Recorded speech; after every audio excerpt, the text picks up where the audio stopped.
पंडित टोडरमल जी के लिए लोगों ने फंसा दिया। बहुत संभल के जीना, कलयुग है ये। सुब्रत सागर स्वयं ही लोगों ने जाकर के जेब में ऐसी सामग्री डाल दी, स्वयं ही जाकर के, और राजा से शिकायत कर दी कि ये अवहेलना करते हैं। राजा ने न आगे देखा न पीछे देखा। एक कैसा राजा,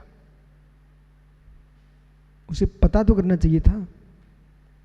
वो कह दिया कुछ नहीं, हाथी के पैर में दबा दो। विशु बेटा, हाथी को करुणा आ रही है, इतने बड़े विद्वान को कैसे मैं कुचल दूं? वो पैर नहीं रख रहा है, महाबत अंकुश पर अंकुश लगा रहा, हाथी को पैर रख। पैर नहीं रख रहा है, रक्त बहने लग गया हाथी के गंडस्थल से। तब नीचे पड़े पंडित टोडरमल जी क्या कहते हैं, हे गज, इसमें तेरा क्या दोष है? तू क्यों खून खून हो रहा है? राज आज्ञा का पालन कर, ऐसे मेरे कर्म का विपाक है।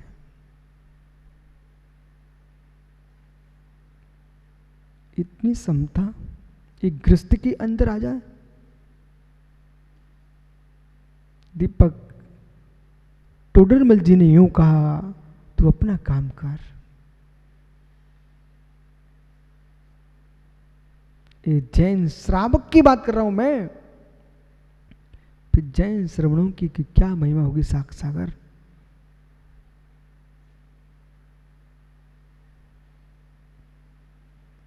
बालक बेटा, तुम घर छोड़ के आए हो, अनशन उदर आद तपों के साथ साथ इस तप पर भी विचार करो। पारस भाई अभी मेरे से कह रहे थे, आप कैसे सहन करते सब? नहीं, कुछ नहीं, मैं उस अभ्यास को कर रहा हूं कि सांप डालने वाले को, वो सांप निकालने वाले को बराबर आशीर्वाद जो दिया गया है, मैं उसका अभ्यास कर रहा हूं।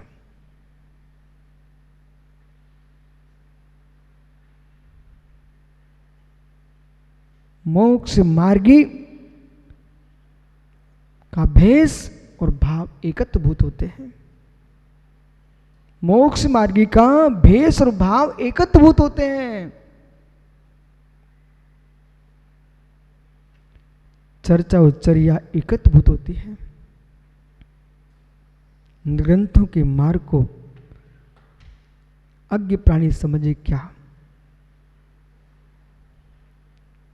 ऐसे भी जगत में जीव हैं जिनको स्वयं पर ही करुणा नहीं है, वो आप पर क्या करुणा करेंगे? मनोज भाई, तत्वासूत्र में लिखा है पर की निंदा करने से नीच गोत्र का बंध होता है, लिखा है ना? अच्छा, फिर भी जीव ऋषि मुनियों की अवहेलना करने के लिए खड़ा हो जाए और निंदा करने लग जाए, उस जीव से तुम सोचो दया की बात करेगा जिसे अपने ही नीच गोत्र के बंद पर दया नहीं है कि कौन से नाली का कीड़ा बनके मेरे मित्र किसके हाथ से कुचला जाएगा, ये निज पर दया नहीं है, वो तुम पर क्या दया करेगा? उस पर क्या तुम सोच सकते हो? जगत पर करुणा वे ही कर सकते हैं जिन्हें स्वयं पर कर्म बंध से करुणा है। भैया भैया, कोई आपको गाली दे ना, उसको बुरा नहीं मानना, दूर से इतना उसको जरूर कह के जाना, यदि आप दयावान हैं तो इतना जरूर बोल के जाना, मित्र मुझे दुख इस बात का नहीं है कि आपने मुझे गाली दी है। विश्वास मान, मैं तो जैन आगम को जानता हूं, तत्व का निर्णय मुझे है, मुझे दुख इस बात का नहीं है कि आपने मुझे गाली दी है। दुख इस बात का है कि आपने गाली देकर जो कर्म का बंध किया है, मैंने तो क्षमा कर दी थी, मैंने तो सोचा ही नहीं है, पर दुख इस बात का है तुमने जो गाली बकी है, जो कर्म का बंध किया है, वो कर्म क्षमा नहीं कर पाएगा, उसके पास क्षमा है ही नहीं है। वो तो पौद्गलिक है, जड़ है, उसको क्षमा करने की सोच ही नहीं उसके पास, वो तो फल देगा। उसे भी आप ही टाल सकते हो क्षमा भाव से स्वयं। इतने गहरे में जो गए योगी ना, वे ही केवली बने हैं। विष्णु सागर जी, भैया भैया कुछ समझ में आ रहा क्या? विश्वास माना यही केवलियों का मार्ग है, यही अरिहंतों का मार्ग है। सिंहासन पर गद्दी पे बैठ करके मत अधिकार जमाना आचारत्व का ये नहीं है। सिंहासन तो पटियाएं हट जाएंगे, लकड़ी जल जाएगी, वो बैठने वाला शरीर ही जल जाएगा। इस आसन सिंहासन पर खुश ना हो, रत्नात्रय के पटिये पे बैठकर सिद्धालय की ओर जाओ, इस पर खुश हो। क्या गाथा लिखी है, ये मूलाचार की गाथा चल रही है मित्र। मग्गो मग्ग पलंपे दुभ्यम जिन साढ़े समक खादम। मार्ग और मार्ग का फल, ये दो प्रकार से जिनेन्द्र देव ने कहा है। मग्गो खलु सम्मतम, यहां पर मार्गों का सम्यक दर्शन से मेरे मित्र मोक्ष मार्ग प्रारंभ होता है। ये मूलाचार की दृष्टि है। सम्मतम, क्योंकि सम्यक होगा तभी ज्ञान सम्यक ज्ञान होगा, सम्यक होगा तभी चारित्र सम्यक चारित्र होगा। सम्यक के अभाव में न ज्ञान सम्यक ज्ञान है, न चारित्र न सम्यक चारित्र है। इसलिए दंशन मूलो धम्मो, धर्म का मूल सम्यक है। आस्था, विश्वास, प्रतीति, श्रद्धा कितनी आवश्यक है। भैया अपन सब यहाँ पर बैठे हैं, कौन अपने यहाँ कौन है? कोई भी नहीं है, एक दूसरे सब अपरिचित हैं। एक मां श्रद्धा विश्वास। इतनी दूर से सिलवाने से आप चल के आए, भैया हरियाणा से इतने लोग चल के आ रहे हैं, इन सबसे पूछो ज्ञानी भिंड तुम किसके बल पर आए? कलकत्ता से दीपक टीकमगढ़ से कहाँ, किसके बल पर आए? कुछ नहीं बोलो महाराज जी, हमारा कोई संबंध नहीं है, एक मां श्रद्धा श्रद्धे संबंध। आलाप पद्धति जी ग्रंथ के अनुसार क्या बोलोगे आप? श्रद्धा श्रद्धे संबंध। यहां तक पहुंच गए आपका सूत्र? क्या नहीं पहुंचे? इसमें एक सूत्र आपका आएगा, ज्ञान गे संबंध, चारुचर्या संबंध, ध्यान दे संबंध, आधार आधे संबंध, संश्लेष संबंध, अवनाभाव संबंध, श्रद्धा श्रद्धे संबंध। ये 8 प्रकार का संबंध है। अब सारस्वत पहुंचाए ना,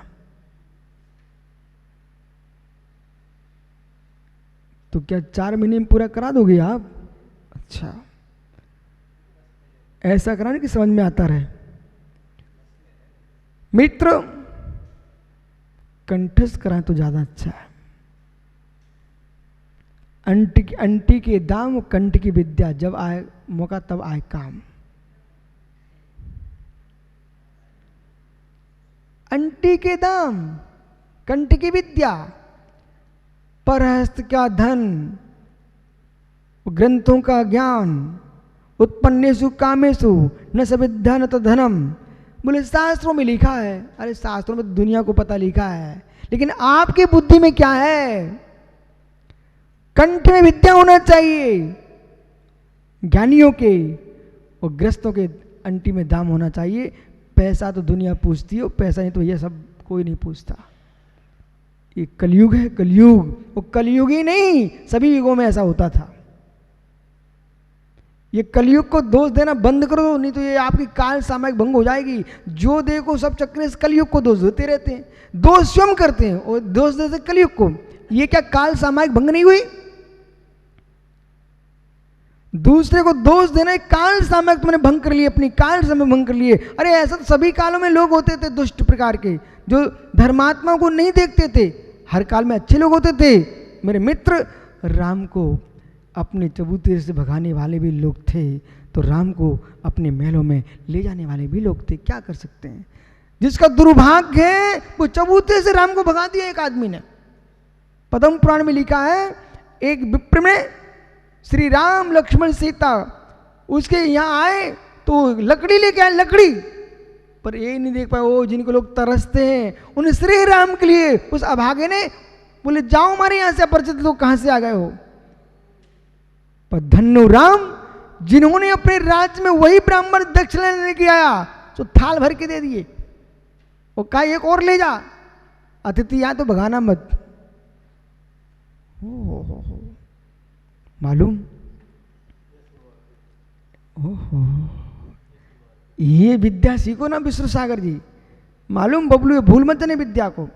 वही ब्राह्मण जब राम राज चलने लग गया, रामनगर बस गया और किमिक्षिक दांग राम देने लग गए, तो लोगों की सुनी सुनी वो भी सोचता मैं भी जाता हूं कौन राजा है, वो जाके देखा नहीं थी वही है, तो भागने लगा। श्री राम ने कहा लक्ष्मण इसको पकड़वाओ, तो वो सोचता और भागता हो मार ना दें, उसको पकड़ के लाए, बोले खड़ा कर लिया, बोले घबराओ मत अभयदान, उसको थाल मंगाए रत्नों के भर करके और कहा इसको डबल दो दान, और धीरे से कहा सुन और चाहिए तो और ले जा, पर द्वारे पर कोई अतिथि पधारे उसका सम्मान करना, अपमान मत करना। ये राम की मर्यादा की ऐसी मार थी, कभी भूलेगा नहीं। एक भी छाटा नहीं मारा राम ने, एक भी छाटा नहीं मारा महात्मा पूर्ण सागर जी, लेकिन धीरे से कहती और ले जा भाई तुम। मित्र अपने जीवन में इतना ध्यान रखना।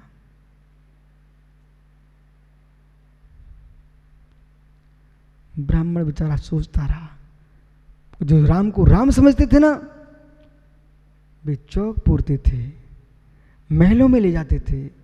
ऐसे ऐसे राजा हुए जिन्होंने कहा कि आप जंगल मत जाओ, आप यहीं पर रहो, पर राम ही थे, इसलिए मर्यादा पुरुषोत्तम थे। किसी घर में रहना उनको अच्छा नहीं लगता था, पूरे जंगल में कम से कम। विश्व सागर एक नीति सीखो, कोई व्यक्ति आपको घर में रोक ले, बोले महाराज जी व्यवस्था बाहर नहीं बन रही है, आप यहीं रुक जाओ, उस दिन तुम ठहर के देखना, और फिर तुम दूसरे कोई स्कूल में सुनसान स्थान में ठहरना, तुम देखना तुम्हें आनंद कहाँ आता है। वहां आनंद आता है। अब देखो मैं दूसरा उदाहरण आपको देता हूं। एक क्षण के लिए आप गृहस्थ अवस्था में पहुंच जाइए, माना कि, और गृहस्थ अवस्था में आप मित्रों के साथ अपना टिफिन लिए हो, ठीक है, और आपके मित्र ने कहा रखो टिफिन, मेरे साथ भोजन करो। अब पेट तो भर जाएगा, लेकिन संकोच में पूरा पेट तो भर गया, पर आनंद नहीं आया। और मित्र अब तुम मौका खोजते हो, कब एकांत कहीं झाड़ियाँ मिले, एकांत चबूतरा मिले, वृक्ष का पे बैठ करके चबूतरे पर अच्छा भोजन टिफिन खोलता हूँ। मित्र वहाँ जो तुमको आनंद आएगा, वो सबके बीच में तुमको आनंद नहीं आ रहा था। यही मोक्ष मार्ग है कि मेरे मित्र, जगत की पंगतें तो साथ में खाई जाती हैं, पर आत्मा की अनुभूति एकांत में स्वयं में ली जाती है।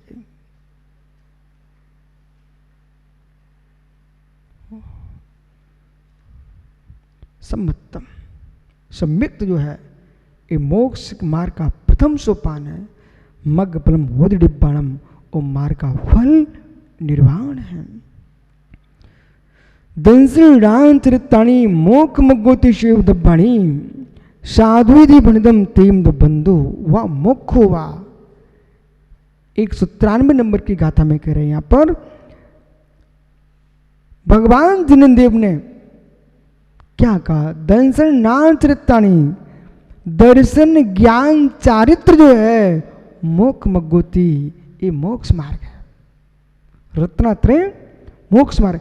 सेवी दब्बाणी, हे जीव सेव तब्बानी, आप इसका सेवन करो, विषय विरेचन करो, रत्नात्रय का सेवन करो। बमन और विरेचन ये बहुत सुंदर अंगे आयुर्वेद की। शरीर की शुद्धि चाहते हो तो पहले तो विरेचन हो जाए तो ज्यादा अच्छा है बमन की अपेक्षा। और मित्र यदि कफ बढ़ गया तो कंठ में विरेचन तो हो नहीं सकता, फिर बमन ही करना पड़ेगा, तो बमन कीजिए आप। बमन और विरेचन से दीपक शरीर स्वस्थ हो जाता है। ऐसे ही बमन और विरेचन कर दीजिए। विषय कसाय का, विषयों का मित्र विरेचन कर दो, कसाय का बमन कर दो। किससे? जिन भेड़म मोसमणम, भगवान जिनदेव की जो अमृत वचन है वही विषय कसा का विरेचन वमन कराने वाली औषधि है, जो कि जन्म मरण का क्षय कराने वाली है। ऐसी औषधि है। वो यहाँ पर लिख रहे हैं कि हे जीव सेव दब्बाणी, इस परम औषधि को, जिन वचन को स्वीकार करके, रत्नात्रय धर्म को स्वीकार करके, मोक्ष मगोती सेव दब्बाणी, मोक्ष मार्ग का नित्य सेवन करो।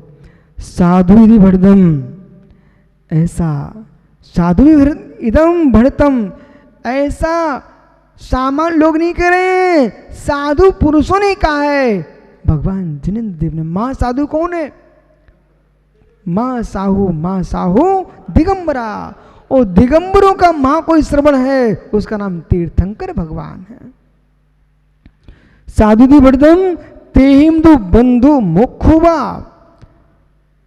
ओहो, ते हिंदू बंधु मुखुवा, वही जो है दुख मोक्षम परस्मृतो भवति। मित्र साधु भड़तम ते बंधु मोक्षुवा, वही रत्नात्रय जो धर्म है, स्वाश्रित है तो मोक्ष है, प्राश्रित है तो बंध है। कितना सुंदर शब्द का प्रयोग किया है। निश्चय रत्नात्रय में लीन हो गए हो, स्वाश्रित है तो मोक्ष है, और मित्र व्यवहार मात्र रत्नात्रय का पालन किया, श्राग संयम का पालन किया तो बंध है। वो बंध अशुभ नहीं है, शुभ है, मतलब स्वर्ग ले जाएगा।